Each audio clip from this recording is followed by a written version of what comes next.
Magandang araw mga classmates. Kung ikaw ay nagmamanage ng isang financing company, marahil ay naitanong mo na din sa iyong sarili kung sino-sino ba ang hindi mo dapat pautangin. Kahit na kasi may nag-CCI dito, minsan ay may nakakalusot pa din sa mga hindi mo dapat pautangin. Kaya mas maganda mga classmates na may idea ka na agad kung sino-sino ba ang mga dapat mong iwasang kliyente. Kung mapapansin nyo sa mga nakaraang videos natin, tinalakay natin doon kung paano may iwasan ang mispayment ni client. Actually, kaya nagkakaroon ng mispayment ay dahil hindi maganda ang pagkaka-CI kay client o kaya naman ay nagkakaroon talaga ng hindi inaasahang pagkakataon sa buhay ni client kaya minsan ay hindi ito makabayad. Kaya dito sa ating klase ngayon, maganda na matalakay natin kung sino-sino nga ba ang dapat mong iwasan na pautangin para nang sa ganun, maiwasan mo na din ang mispayment sa iyong financing company. Hindi naman 100% na may iwasan natin ito mga classmates. May mga pagkakataon talaga na magmiminti sila sa pagbabayad. Pero ganun pa man, ang importante pa din ay nahahabol ni client ang kanyang obligations na bayarin sa ating opisina kahit late ang payments at tulungan natin si client sa abot ng ating makakaya kung paano siya makaka-recover sa kung anumang problema ang dumating sa kanya. Okay, disclaimer mga classmates, hindi dahil sinabi ko sa ating klase ay magiging effective na din ito sa inyo. Ang sineshare ko dito mga classmates ay galing sa mga classmates natin may lending at microfinance business at naging effective sa negosyo nila ang mga ibinabahagi ko. Kung sa tingin nyo ay hindi magiging effective sa inyo ay huwag nyo na lang gawin. Pulutin nyo na lang ang sa tingin nyo ay makakatulong sa inyo at mag-strategize din kayo para sa kumpanya nyo. At ang una na nga mga classmates na palatandaan kung sino ba ang hindi mo dapat pautangin ay yung mga may issue sa 5 C's of credit.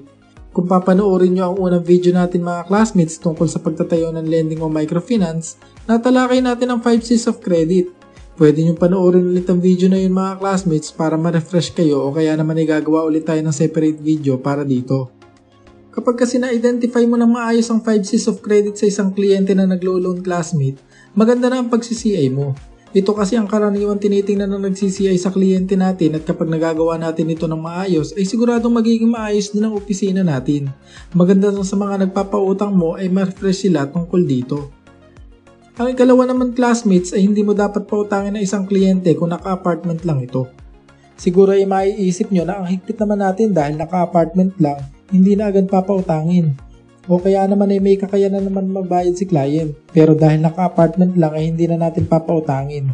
Ganito kasi yan mga classmates. May mga kliyente na maayos at pasado talaga pagdating sa 5 C's of credit.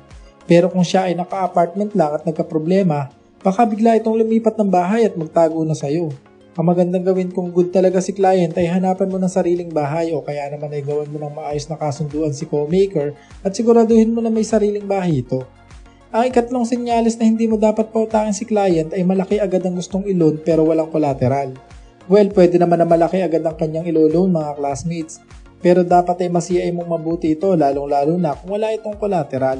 Napaka-risky kasi mga classmates kung bibigyan mo agad ng malaking loan si client. Lalo na at first time pa lang siya mangungutang.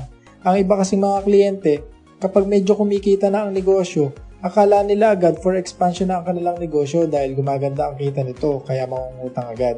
Hindi kasi basta ganun yun mga classmates. Bago mo i-expand ang negosyo mo, may mga bagay na kailangan tayong i-considera.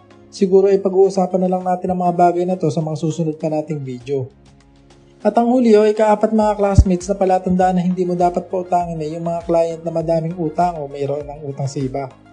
Napaka-importante na ma-assess ang ganitong client mga classmates dahil kapag madami na itong utang sa iba, mapa-financing company man yan o sa tao lang, malamang na mahihirapan na ito magbayad. At ang posibleng gagawin ni client kapag ganito na ang status niya ay yung uutangin niya sa iyo ang ipantatakip lang niya o ibabayad lang niya sa ibang inutangan niya. Mahirap yung ganun mga classmates dahil siguradong magko-collapse din ang strategy niya na yun. At kung napautang mo ang kliyenteng ganito, siguradong masakit na din ang ulo mo. Ito ang mga karaniwang senyales o palatandaan mga classmates na hindi mo dapat pautangin na isang kliyente. Kung may iba pa kayong idea ay pakishare naman at pakisulat naman sa comment section natin sa ibaba para matuto din kami. Ayos? May natutunan ba kayo sa mga tinalakay natin ngayon mga classmates? Sana ay nakapulot kayo ng idea dito at magamit nyo ito sa inyong pang-araw-araw na buhay lalong-lalo na sa mga may lending o microfinance business. At bago tayo mag-iwahiwalay mga classmates, kung hindi ka pa nakasubscribe dito sa ating channel ay pakihit naman ng subscribe button at pakiclick mo na din ang notification bell para palagi kang updated dito sa ating klase. Madalas ay nag-upload tayo ng video dito na maaari makatulong sa atin sa pag-abot sa ating mga pangarap.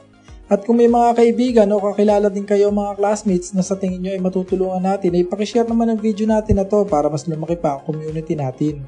Ang layunin natin dito ay para umunlad ang bawat isa at maabot ang kanyang pangarap. Stay tuned lang kayo dito sa ating channel mga classmates at magkita-kita na lang ulit tayo sa ating next video.